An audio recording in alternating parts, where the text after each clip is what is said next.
close your eyes and relax. For this thought experiment, you will need a blank slate. Picture a genius, someone at the absolute height of intelligence. What or who do you see? Maybe it's Einstein.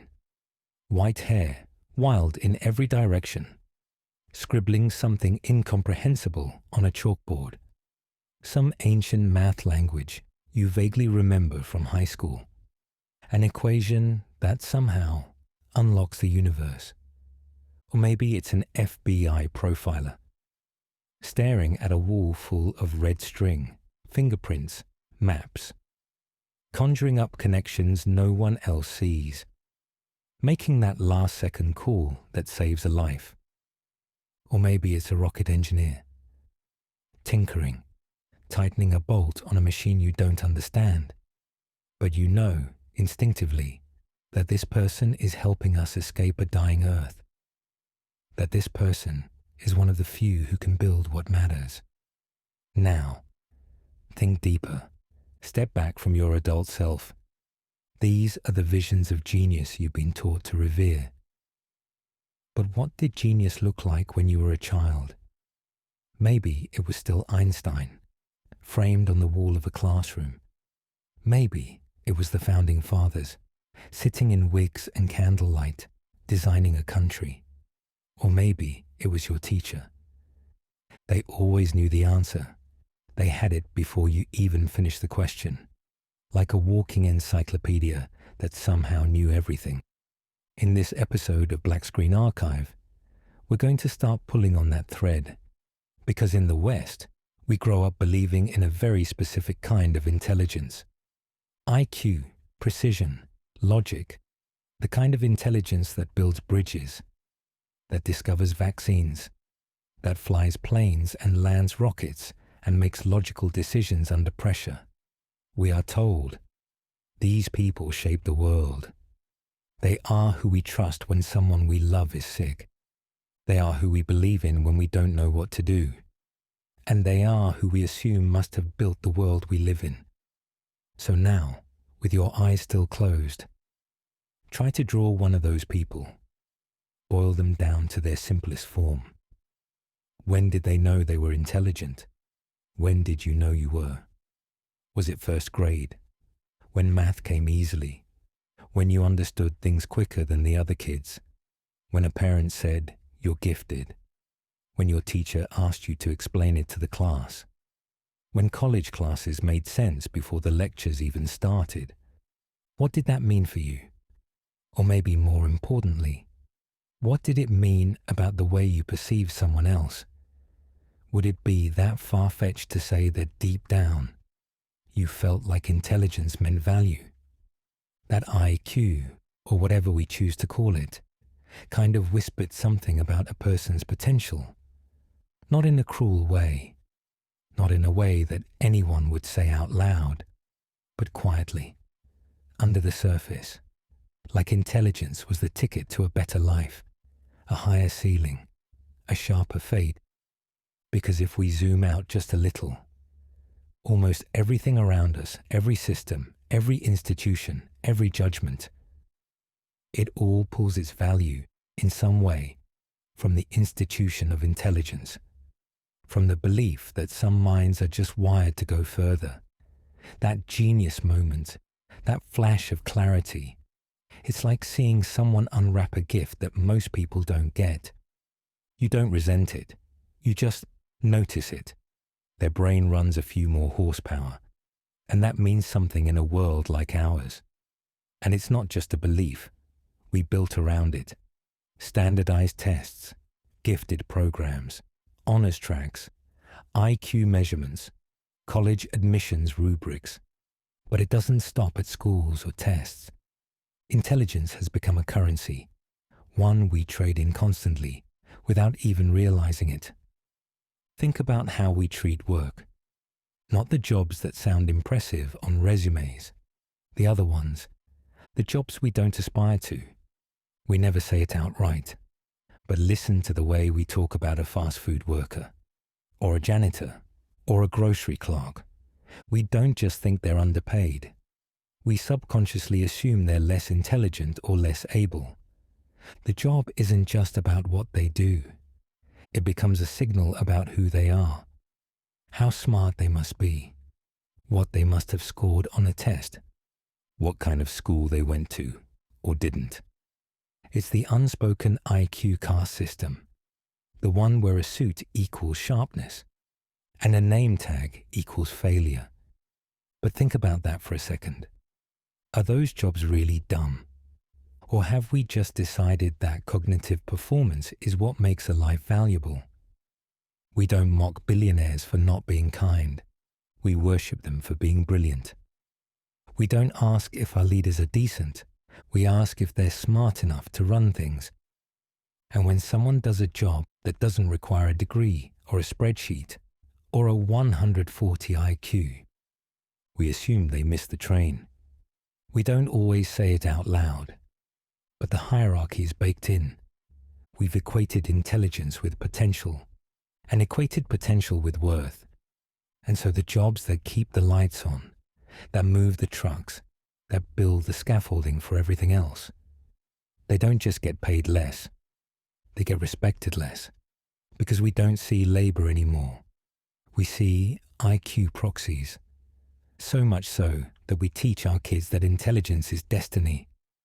The subjects we prioritize, math, science, language, logic, the ways we test them, time limits, correct answers, abstract reasoning. We've designed a society to sort by cognitive speed and precision. We say it's about education, but really, it's about potential. It's about who gets to shape the future. And why wouldn't we do that?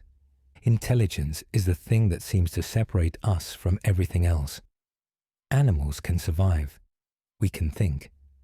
We can look inward, reflect, analyze. We can ask, how good am I? How much can I know? What can I build? What comes next? Intelligence isn't just a trait. It's a mirror. It's the way we've measured who matters, who builds, who leads, who gets remembered. But before you allow your mind to drift, center back and think about this. What is intelligence? Or at least, what do we currently think it is? We use the word like it's obvious, but it's not. It's a scaffolding, a construct, a scoreboard someone else built for a game we all agreed to play. Today, we mostly measure intelligence through tests. IQ tests, academic exams, career assessments, all of them built around a few key traits. Pattern recognition, spot the similarity, complete the sequence, find the shape that doesn't belong, or in the real world. A lawyer who finds the precedent that cracks a case wide open, vocabulary and verbal fluency. Can you find the word fast enough? Can you understand complex language as is being said? Or in the real world? A marketing genius who writes the perfect slogan, one that makes soup feel like home. Spatial reasoning, rotating objects in your mind, navigating puzzles, imagining what isn't visible yet. Picture an architect designing a building that reflects today's values and sends them echoing deep into the future. Logical reasoning, A to B to C, deduction, precision, linear clarity. Think of a software engineer writing the perfect algorithm, or a detective tracking clues no one else even saw. Now, sure, there's more to intelligence than that. We could talk about bias, different learning styles, emotional intelligence, cultural systems that inflate or erase certain kinds of smarts. But just for now, just for this moment, focus on the 4 pillars of IQ. Is there something we're missing? Is there a kind of job, a kind of mind that isn't captured here, that doesn't fit into a Scantron test? Your brain may wander toward wealth, toward charisma, toward the kind of success you see on screens. And sure, those things matter, but that's not quite the kind of intelligence we mean when we talk about progress. when we talk about the minds that move humanity forward, we'll get to creative intelligence and the others. But for this moment, just hold this idea in your mind, that this is how we've defined intelligence. This is what we send kids to school to cultivate. This is what the value we place on things resonates from. That this is what we've built our entire world around. And this, even if your mind fights it, will be the root at all of the institutions surrounding you if you take the time to reflect on it. But now, widen your perspective. What happens if the value of IQ begins to erode? If we define IQ by those 4 pillars, pattern recognition, vocabulary, spatial reasoning, logical reasoning, then what happens when humans create a tool, a kind of calculator, so complex, so advanced, that it begins to outperform us at the very things we use to define our own intelligence? Not just algebra, not just trivia or test scores, but the deep criteria we've used to sort minds, the skills we believe make us human, the ones we tell children will shape their future. Think about AI, not the chatbot, not Apple Intelligence writing your texts or shortening your emails. Zoom out. What is AI really offering? And what happens when we stop comparing it to tasks and start comparing it to the core values of intelligence itself? In the same way, most kicked and screamed about the pointlessness of learning math when everyone has a calculator. Pattern recognition. Artificial intelligence has consumed more data than any human mind could hold. Not just patterns, meta-patterns, recursion inside recursion. It doesn't forget. It doesn't fatigue. It doesn't miss things because it's hungry, tired, or distracted by being alive. Verbal fluency. Every word, every phrase, every tone, every register. It can mimic the poet, the lawyer, the marketer, the novelist. It doesn't just use language. It masters it, statistically. Spatial reasoning. Still its weakest link, perhaps. But even here, it can pass every blueprint we've ever archived, every schematic, every city plan. It can begin to notice consistencies, predict forms, suggest corrections, at a scale no human could manage. And logical reasoning? Also still imperfect, still learning. But when it clicks, when it stabilizes, it won't think step by step. It will think tree by tree. While we're still moving from C to D, it's already visualized the entire alphabet in parallel. But before your mind spirals into job loss or automation headlines, stop. That's not where we're going. This isn't about employment. This is about identity. This isn't about what your job looks like in 5 years. It's about what your values look like now. Just hold this one idea for a moment. The specific traits we've elevated. The ones we test, reward, promote. The ones we put on a pedestal, frame on classroom walls, turn into college admissions and Nobel Prizes. Those traits are being outsourced, not to an assistant, not to a flawed copy, but to a new kind of calculator, one that is, in these specific ways, simply better. And without realizing it, these are the same traits we spent centuries believing make us human. Strip away the money, the fame, the career. What remains? Pattern recognition, language, spatial thought, deduction, across every culture, across history. This is the foundation. IQ is how we measured our distance from the animals. And now, quietly, calmly, without asking permission, we've built something that is better at it. And before your defense mechanisms kicks in again, that very human voice that says, "Will always be needed," or "Someone still has to come up with the ideas," or "Humans have soul, machines don't." I want you to pause. Let that voice relax for a moment. I'm not saying those things aren't true. They might be. But that's not the thought we're sitting with right now. Right now we're asking, what does it mean to live in a society? Maybe the first society in human history, where the 4 pillars of intelligence aren't what make us special anymore. Go back, all the way back to the beginning, to the dawn of civilization. What made someone powerful? What made someone essential? A general who could outthink an army, who knew where to strike, when to starve the city instead of siege it, how to predict the enemy's next move like a chess piece. The early engineer who designed the first catapult, the architect who built structures meant to last 10,000 years, Da Vinci, who found the truth of art hidden in math. These weren't just jobs. These were our heroes, the people we wrote about, the ones we named children after, the ones we built entire educational systems around. And why? Because they were smart, because they saw more, because they figured out things the rest of us couldn't, and so we held them up as models. We carved them into stone. We passed down their methods like sacred texts. We didn't just admire them. We trained generations to become them. But now, the skills that made them legendary, the raw cognitive abilities that separated them from the crowd, those same skills are now being outperformed by a tool that was never born, never raised, never taught, just trained. It's not personal. It's just better at it.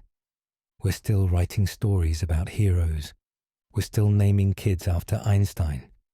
But we're quietly entering a world where the things those people did, the mental work that made them human icons, is now something we expect from a free tool in our pockets. So what happens next? What does it mean when the skills that shaped our leaders, our legends, our sense of greatness become optional, become irrelevant? If you look back again, just for a moment, picture a cobbler, someone whose art was to make a shoe. For most of human history, that art meant everything. These people had status, prestige. There were schools to teach their craft, guilds to protect it, families who passed it down. A good shoe could mean the difference between life and death, marching forward or falling behind. To suggest back then that a cobbler wasn't important would have sounded insane. But then came the revolution, mechanized industry, automation, global production lines. Now, we make shoes by the millions, every day. Most people don't even know what a cobbler is. And yet, the craft still exists. You can still find them, these masters of detail, these few proud human shoemakers. They still have value, but it's niche, it's boutique, it's not essential. Now take that metaphor and stretch it to the modern pillars. Math, science, writing, medicine. The things we were told hold the world together. What happens when they go the way of the cobbler? Not because they're no longer useful, but because the machines can now do them. Better, faster, cheaper. What happens when to be a doctor is to be a human interface for a more competent machine? And I don't mean robots with scalpels. I mean pattern recognition at medical scale. A machine that can read everything. Every symptom, every study, every misdiagnosis, every statistical anomaly. And make decisions without bias, fatigue, or ego. What happens when that is medicine? And the human doctor is more like an old craftsman, trusted maybe, admired, sure, but not central. And here's where it hits hardest. We don't just value these jobs just because they tend to pay well. We value them because they're symbols. To say your child became a doctor isn't just pride. It's shorthand. It means they're smart, they're capable, they matter. But what happens when saying, "I want to be a doctor," is like saying, "I want to be a cobbler," when the skill is still needed, but the intelligence behind it is no longer rare? We're not just facing job loss, we're facing value loss, a quiet cultural unraveling, where the traits we once held sacred become optional or ornamental. You'll start hearing it in passing. A friend mentions their kid's school just rolled out AI-assisted learning plans. Someone else says their doctor ran their test results through a diagnostic model just to be safe. Then a coworker casually drops that their entire retirement portfolio is managed by an AI hedge fund. Nothing huge, no headlines, just background noise. And then the stories shift. You hear about a malpractice suit, not because the doctor made a mistake, but because they overrode the AI's recommendation. You find out your insurance premiums are lower if your treatment was fully AI guided. Soon it's not AI assisted anymore. It's AI led. Human judgment becomes a footnote, a liability, and you realize slowly and then all at once that something has inverted. The kinds of stories we used to tell, they don't make sense anymore. House, The Social Network, any detective film where the rogue investigator solves the case by intuition alone. These aren't classics. They're artifacts, stories built on defiance, on the lone genius, the gut feeling, the bold leap into uncertainty. But those moments don't fit in the world we're building, in a world where deviation from protocol triggers liability, where trusting your instincts means breaking alignment with the model, where the genius isn't admired, he's flagged for review. You go back and watch House, and it doesn't feel brilliant. It feels unstable, dangerous, like letting a man play roulette with someone's bloodstream because he's usually right. It's not that the story changed. It's that we no longer share the values that made it feel real. And without those values, it becomes something else, entirely like some odd version of reverse science fiction. So what we've been gravitating towards today in this episode is, maybe we've been asking the wrong question and focusing on the wrong things. Maybe it's not.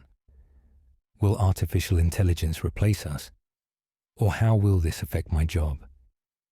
But something unbelievably deeper.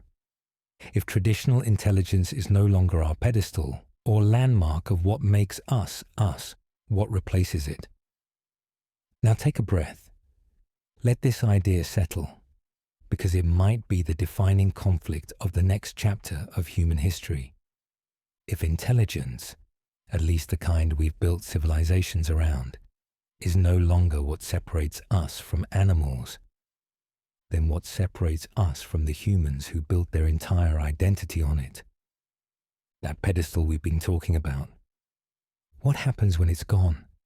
What does the parent hang on the fridge, if not a math test? What does a person strive toward, if intelligence and education no longer determines their ceiling? Maybe we've already started to see it. A shift, a generalist who sees systems inside systems, a storyteller who reframes truth in a way no machine could, a thinker who thrives in ambiguity, not by calculating faster, but by connecting deeper. Maybe the future doesn't belong to the sharpest mind, but to the clearest mirror. Can you truly imagine a world where you no longer trust the judgment of another human being? Where getting medical advice from a person feels risky, primitive even? Where leaving your child in the hands of a human teacher feels outdated? It sounds impossible.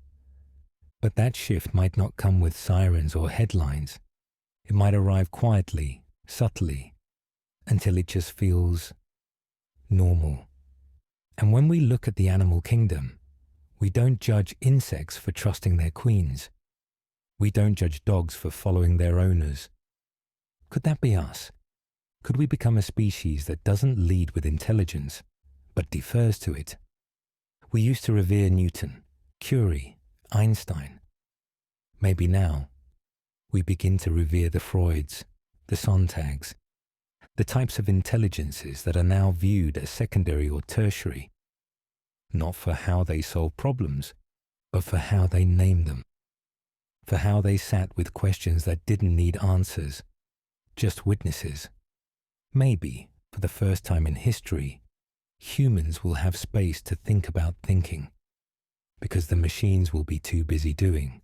Or maybe, once the pedestal is gone, a vacuum forms, and into that vacuum, a new kind of genius takes root.